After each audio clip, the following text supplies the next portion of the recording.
Hello beautiful soul! Welcome back to my channel. This is my channel, I'm from Japan, Kabayan Taurus. This reading is for you.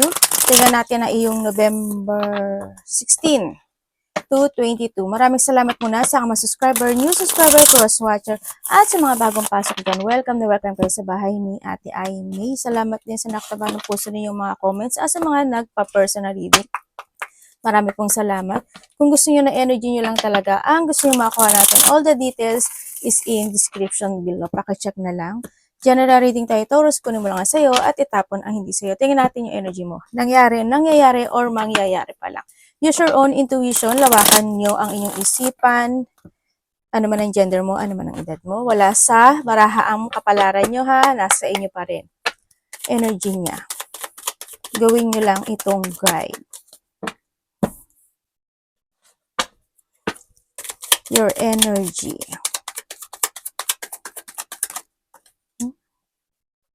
Ba yun?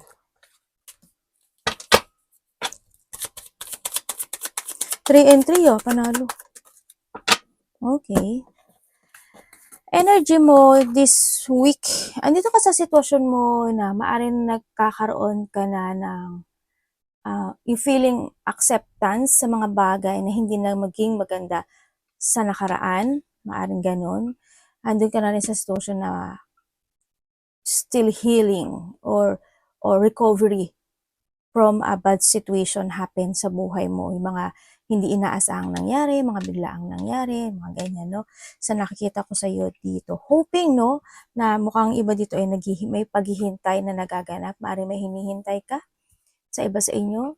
Naghihintay ka na someone is to talk or naghihintay ka na may tao na bumalik or makipag-union or getting together sa'yo. Maring iba sa inyo is ganun, ano? Ako nakikita sa'yo. Sa iba naman sa inyo is may mga situation kayo na naiisip na mga plano. Siguro handa yung situation na you want to take it action or may mga point ng buhay mo na gusto mo lang mag-forward, gusto mo lang i-progress, ganyan. Yun. So, iba sa inyo, parang handun ka sa point, you're getting over the worst situation. Tulad ng sabi ko kanina, handun yung nakaka-move on or there's something releasing the pain situation, ako nakikita sa iyo. Basta wag ka lang magpabigla-bigla sa mga bagay, sa sitwasyon. You need to be very careful when it comes to a plan. Pag-isipan mo rin maigi yung mga bagay-bagay. Siyempre, handito rin yung situation na maaring nakakaroon ka na ng or thinking about forgiveness, parang nahandun yung point na yun. Sa nakikita ko dito, maybe nahandun yung point na kung may hihingi ba ng tawad or nag-forgive ka na from the past situation, maaring ganon. Ako nakikita sa iyo. May mga gusto kang yung iba sa inyo, meron kayong mga mamadaliin na mga bagay o sitwasyon, parang you want to rush something into your life. Nandun ka sa point na may mga quick decision ako na nakikita sa iyo, pero you need to be very careful when it comes to a quick decision, no? Huwag kang mag-fast thinking na without planning kasi pwedeng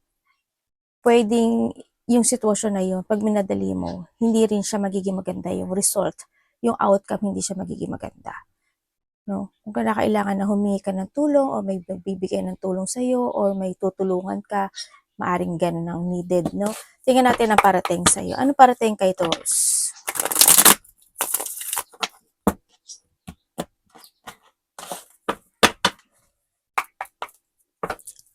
Anong parating sa kanya?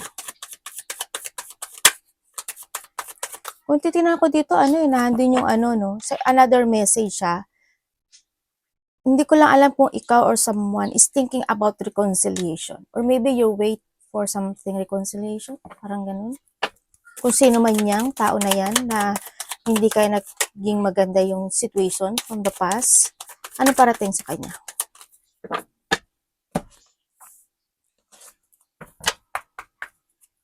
Anong ibig niyo pong sabihin?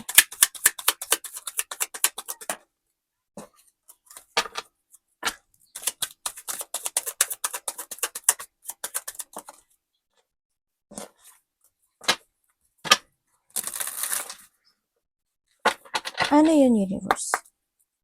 Parating sa kanya?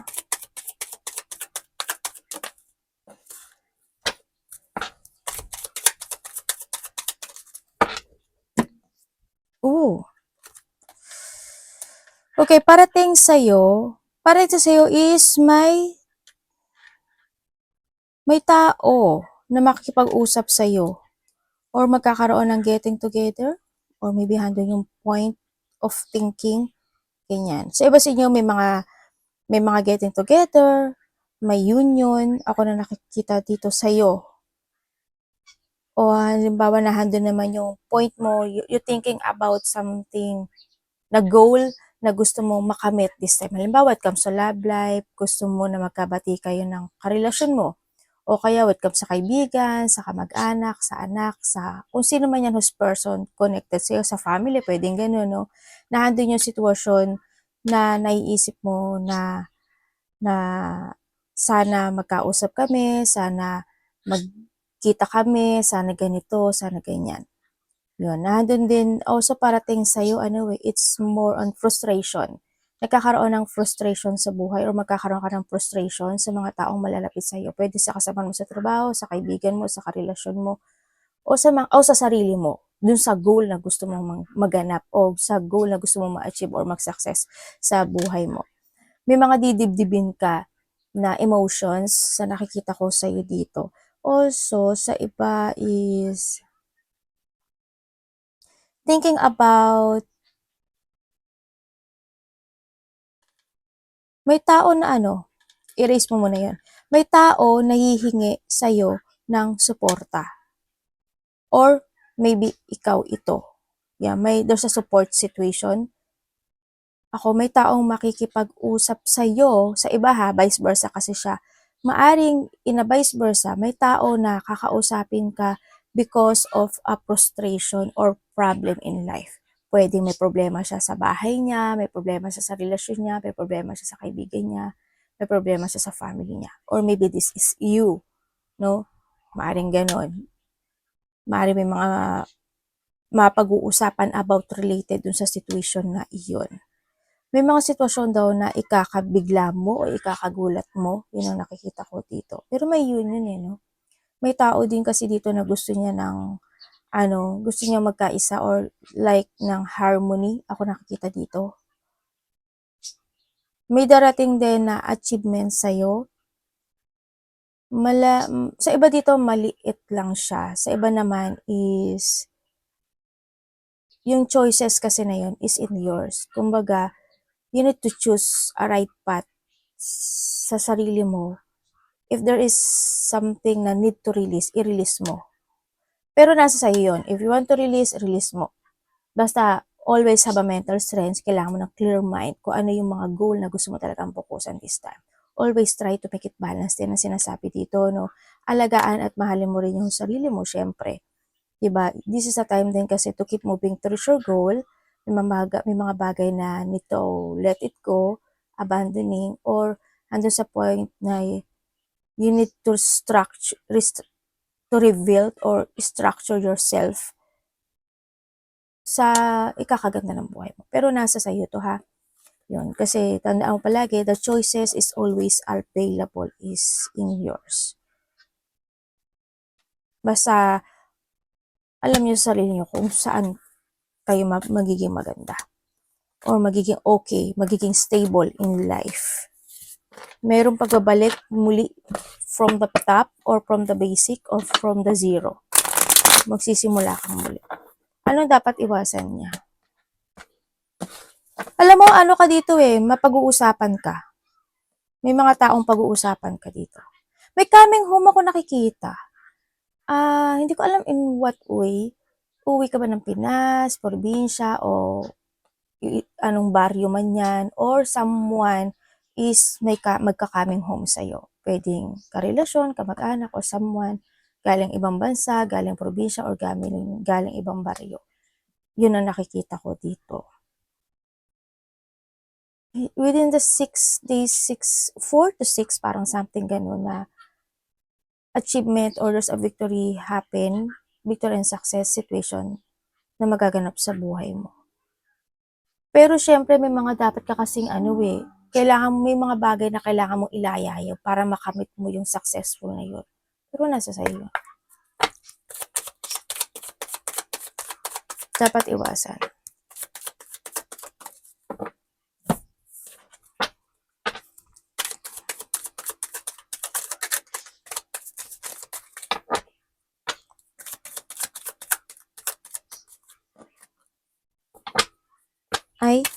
ba yun?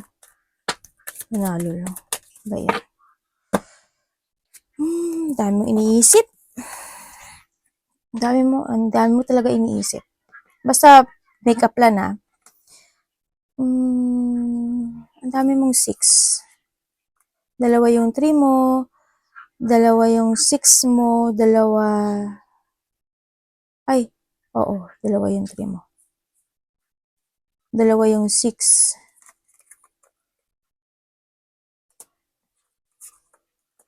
Okay.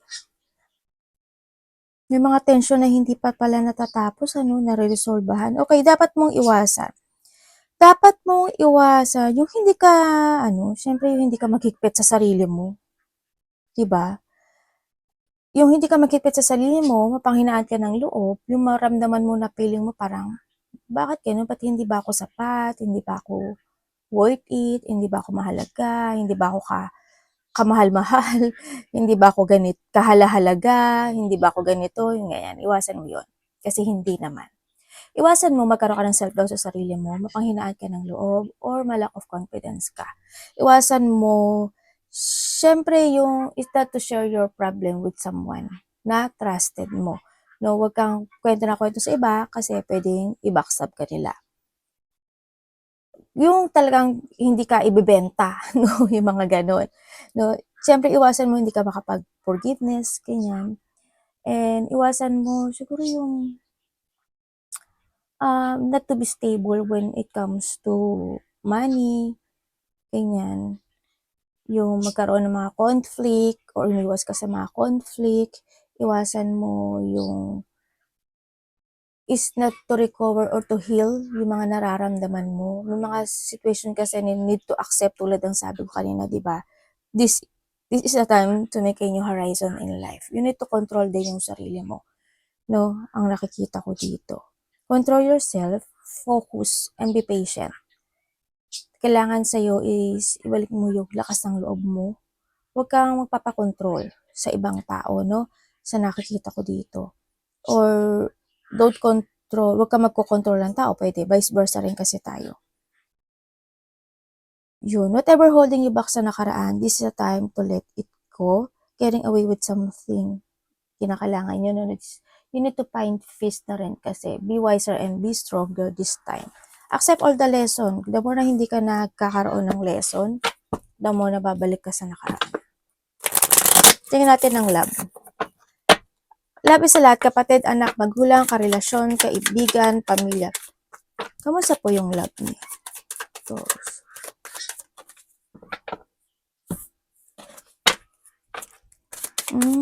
Kahiwalay na pala kayo.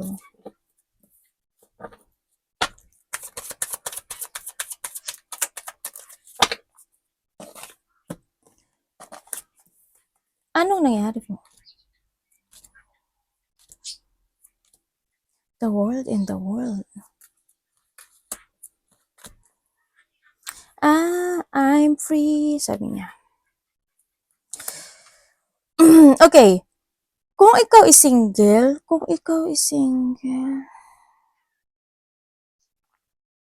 kasi kung ikaw is single, tanongin mo daw yung sarili mo, ano ba talaga yung gusto mo when it comes to a love? Ano ba yung makapagbigay sa'yo ng fulfillment, ng joy and happiness? Kasi ikaw lang din makakaaram nun. Pero sinasabi dito na paano, kasi marami ka na ring knowledge, kumbaga ang dami mo na napagdaanan, ang dami mo ng knowledge, ang dami mo nang natutunan. Hindi sa time na kinakailangan mo na rin magdesisyon when it comes to your own direction to focus sa mga bagay na want to fulfill o yung mga pangarap mo sa buhay. Doon ka mag-focus. Kasi isa lang naman yun you need to recover yourself with your own. Walang tao makaka-recover sa'yo kundi yung sarili mo lang. Yun ang sinasabi. And syempre, forgiveness. The more na nagpo-forgive ka, the more na mas makaka-move on ka. Yun ang sabi dito. May mga sitwasyon na need to release, to withdraw, and let it go, and you need to escape. Start a new directions in life kasi susundan ka ni universe o susundan ka niya. May mga sitwasyon na talaga na acceptance is needed, no?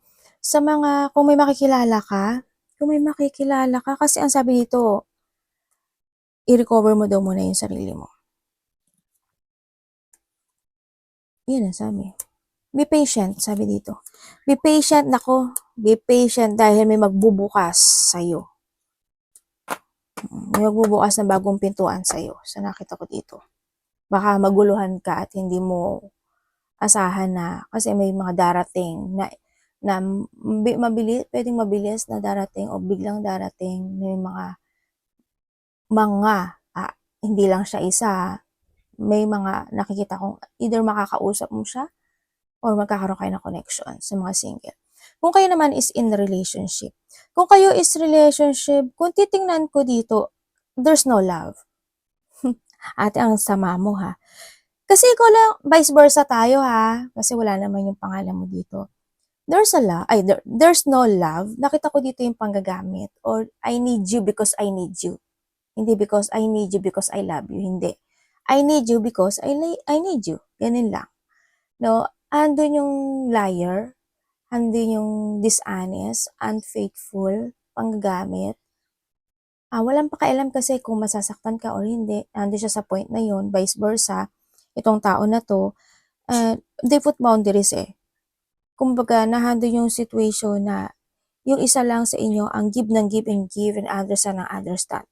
Yung isa lang sa inyo ang pinipilit niyang balansehin or recover yung relationship na ito, no? Kumbaga, naging mundo niya yung relasyon na iyon sa nakita ko dito hanggang sa dumating na may hinanap yung isa sa inyo na wala sa iyo.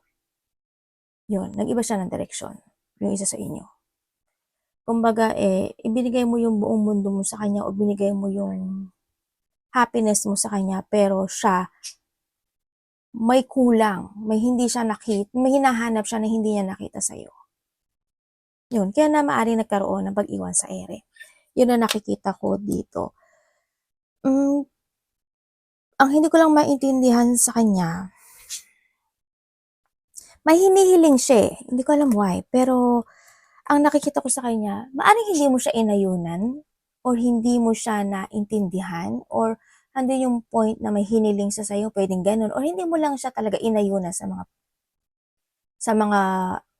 mga gusto niyang mangyari in this relationship, ano. Pero nakita ko dito is, babalik siya. Magkakaroon ng pagbabalik. Ako nakikita dito. Kasi hindi kanya kayang i-end pa this time, or maybe this is you, hindi mo kayang i-end this time. Sa nakikita ko dito. Isa kasi sa inyo kasi is want to fight this relationship sa nakita ko dito, no? Magkakaroon kayo ng pag-uusap na magkaroon ng pagsasaayos. Pero ang hindi ko lang maintindihan dito isa sa inyo is still burden pa rin. Alam mo yung nahadod pa rin na napapasok pa rin yung relasyon. Kung babalik siya, mapapasok pa rin yung relasyon in an option.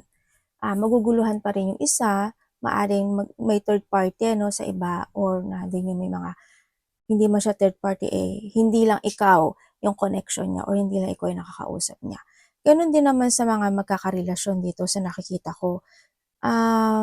Hindi siya stable dito sa nakita ko kasi may mga delay situation pagdating dito sa relationship na to. Ate, mahal niya ba ako? Sabi niya, masaya ako sa'yo kasi, itong tao na to kung ikaw ito or siya to, masaya ako sa kanya kasi iniintindi niya ako, iniintindi niya ako, or may mga binibigay ka sa kanya, parang ganun, or ina-understanding mo lang siya. Ini-forgive mo siya palagi, parang handun sa point. Masaya ako sa point na yon. Pero, meron kasi akong hinahanap na hindi ko makita sa kanya. Sabi niya, yun. Maaring itong tao na to, or vice versa, isi-set aside kita dyan. Dyan ka lang. Halimbawa, dyan ka lang. Tas ato ako. Dyan ka lang. Habang nahandyan ka, titingin ako sa iba. Or mag-entertain ako na iba, o kaya mag-enjoy.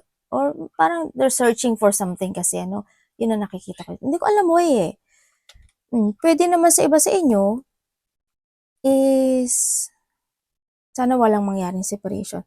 Sa iba naman sa inyo, maaaring magkakaroon ng mga disappointment dito sa relationship na ito. Yan, magkakaroon ka ng disappointment. Pwede siya sa'yo, ikaw sa kanya. Pwedeng ganon. There's a disappointment. Tapos may mga lungkot, may mga sadness, may mga rejection, or may mga pagdadaanan kayo na hardship situation pagdating sa relasyon na ito. Pwedeng sa iba dito is may mga problema kayo sa pera, sa trabaho, sa part niya o sa part mo, pwedeng ganon. Yun. O may mga point na hindi kayo magkakaintindihan sometimes. Dadating kayo sa point na yan. Sana wag naman mangyari, syempre.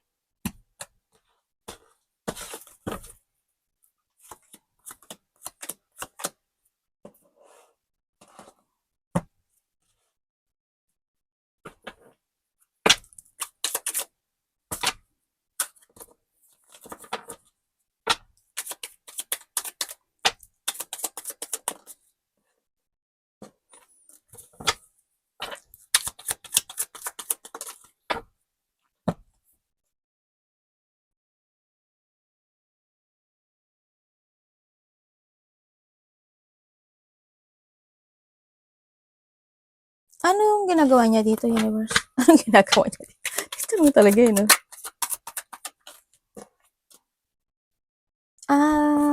Ano yun?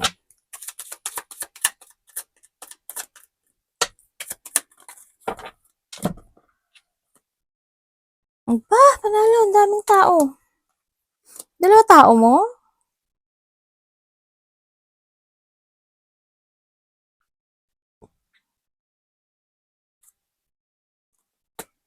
Someone spying, ang nakikita ko dito, may tao na gustong may tao gusto kanya kausapin para mag-sorry. Or ikaw ito. Sa loob-loob niya, gusto niya mag-sorry, pero nagja-jungling kasi siya. Yun ang nakikita ko Nagja-jungling siya. Itong tao na to, maaaring may kinakausap siya, or ikaw ito may kinakausap siya o nagtatanong-tanong siya sa kakilala mo, o tinitingnan niya yung mga social media mo, kung ano yung update sa'yo, or ikaw ito, ganyan. Yun ang nakikita ko, pero nagja-jungling siya para kumonek sa'yo, itong tao na to. They manifesting sa nakikita ko dito. Itong tao na to feeling stuck, feeling trapped, and gusto niya ng resetting sa'yo. May taong makasarili at sakim, parang kilala mo naman to. Sana hindi ka ito. Yun ang nakikita ko sa kanya. Meron daw siyang, itong tao na to, meron din siyang gustong i-clarity, o maybe you want something clarity when it comes dito sa relasyon na ito, no? Sa iba sa inyo, maaring kayo is magkaiba ka ng lengguwahe or ibang lahi, or merong mix yung karelasyon nyo, no? Yun nakikita ko dito. Pero may isa pa kasing tao ako nakikita. I don't know why, pero maaring may isa pang tao na involved ako dito sa nakikita when it comes to relationship. Pwedeng yung tao na yun is the advisor. Pwedeng ganun sa iba, or nag-a-advise sa kanya, or sa'yo, ganyan. Yun ang nakikita ko sa kanya, dito sa card. Devil, oh.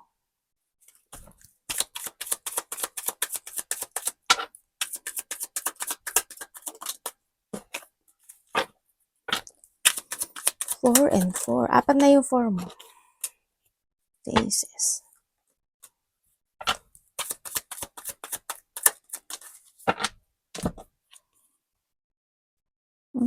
Okay.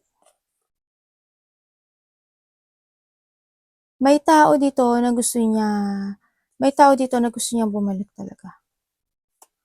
Pero, kung ikaw ito tingnan natin.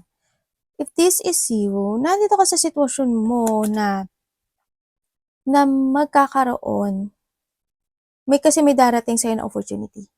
May darating sa'yo na opportunity. Love life man yan or any something opportunity na sa'yo to, kung i-accept mo siya, no? Kasi ang nakikita ko dito is, if you accept yung opportunity na yun, if you start a new beginning in life, and yung binigay niya sa'yo opportunity, there's a happiness and fulfillment happen into your life. Yun ang nakikita ko dito. Sa iba naman sa inyo, pero yung iba kasi nagkakaroon ng rejection, ano? Yung iba naman sa inyo is may mga parating na mga bagong project, mga bagong pakikipagsapalaran sa buhay. There's an action ako na nakikita sa'yo na maaring uumpisahan mo na or magaganap siya by this week or after a month or by the next year. Ako nakikita sa iba dito. Yun, may mga bagong magaganap o mangyayari sa'yo. There's a new beginning happen kasi. Ako na nakikita sa'yo.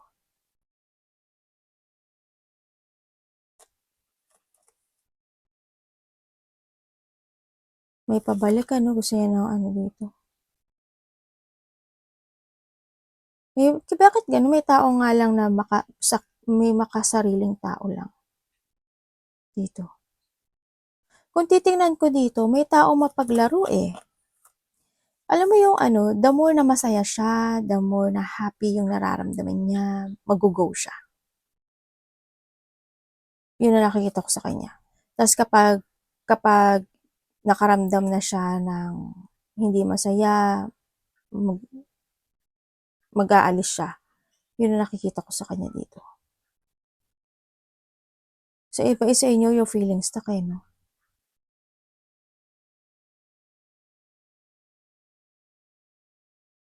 Makakaramdam ka raw ng ano, excitement dito. Ibig sabihin, may good news pa rin naman. May good news din na parating sa iba sa inyo. Achievement is coming. And then, babalik meron. Mga new project, meron. Meron ka daw isang malaking pagpapasya na gagawin. Or there's a high determination situation happen into your life. Maaring ganun. Sa iba sa inyo.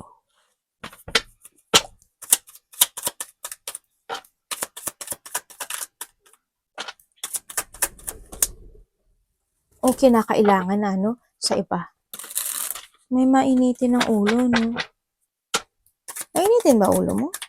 Kasi may taong mainitin ng ulo.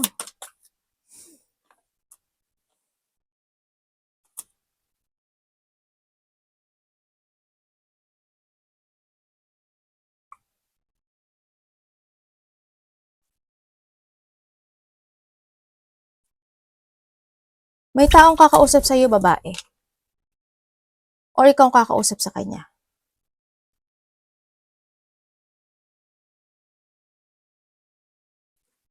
Pero iba dito, lalaki. May lalaki kasi.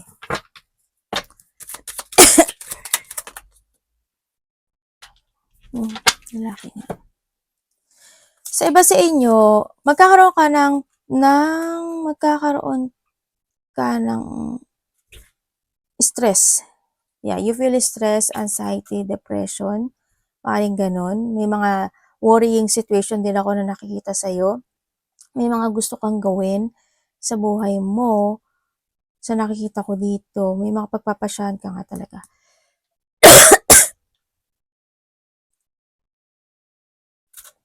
May taong kukonek sa'yo na mas matanda sa'yo. Yung isa kasi mother figure siya or babae. Yung isa naman may edad. Or hindi man siya may edad, stable to sa buhay. Yun na nakikita ko. O tutusin nga, puro tao ka. Tao. Meron. May sinasabi na ano, papers and documents. Hindi ko alam in what way. Maaring may mga susulatan ka na mga papers and documents or may magbibigay sa'yo ng papers or documents o may mga pag-uusapan related to a papers or documents. Ang hindi ko lang maintindihan, bakit nag-aalala ka? May inaalala ka dito. May mga sitwasyon na nahahata ka na nakaraan. There's a deep one or deep unhappiness situation maybe sa iba. Iba sa inyo, medyo nagkakaroon kayo ng problema or magkakaroon kayo ng problema sa pera, sa trabaho, ganyan. Kung gusto niyo mag-apply, ang nakikita ko dito, mag-put effort ka daw doon. Ate, mag-okay ba? Pwede nga kayong ano eh. Pwede nga iba dito ibang bansa. Pero may sinasabi na kailangan mong ayusin kasi medyo may gulo o magulo yung sitwasyon. Maaring yung kung may mga papers and documents ka talaga na kailangan asikasuhin, i-update, mga ganyan. Siguro it's time. No? Yun. May mga bagay din na kailangan mo kasi panindigan. Pero ang nakikita ko dito, may tao na tutulong sa'yo pagdating doon. Sa sitwasyon na yun. May pagtulong. Hingi ka ng tulong o may pagtulong.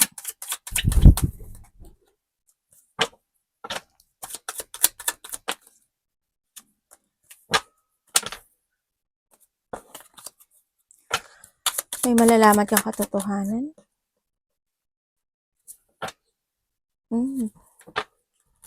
Yung manifesting something, ano, medyo napanghihinaan ka ata ng loob sa'yo, no, dito.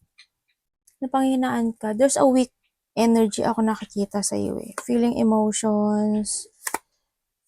O, diba, pwede kang, may iba sa inyo, no, pwede ka mag-ibang bansa. May ibang bansa ako nakikita sa'yo. Kung gusto mo mag-ibang bansa, yes, pwede. May mga bagong tao kang makikilala. Or maybe handun ka sa point na you are manifesting na makipag-usap o makipag-union ang isang tao sa'yo. May paghihintay kasi ako nakikita sa'yo. May paghihintay. Nagkakaroon ng insecurity. Yan. Or may mga tao na nagkakaroon ng self-doubt tulad ng sabi ko kanina. May mga point na hindi ka makapag-focus eh. No? Mag-focus ka nga. Hindi ka nagpo-focus. Saka wala ka nang naman ginagawa. Wala kang action. Hindi ko nakita yung action mo. Mag-action ka. Kung gusto mo ng trabaho, kung gusto mo ng, ano ba to? Kung gusto mo may kausapin mo. Kung gusto mo yung i-movement mo. Kung ano yung manifestation mo, gawin mo. Huwag ka lang naghihintay. Hindi yan babaksak ng kusa, no? Walang bungang bumaksak ng kusa kung hindi mo susungkitin. Bulok na kung babaksak yun. Kaso ang nakikita ko sa'yo dito, wala akong nakikitang ginagawa mo. Naguguluhan ka or nagkakaroon ka ng choices in life. Manifest ka lang ng manifest. Action. Arigato naman si God bless.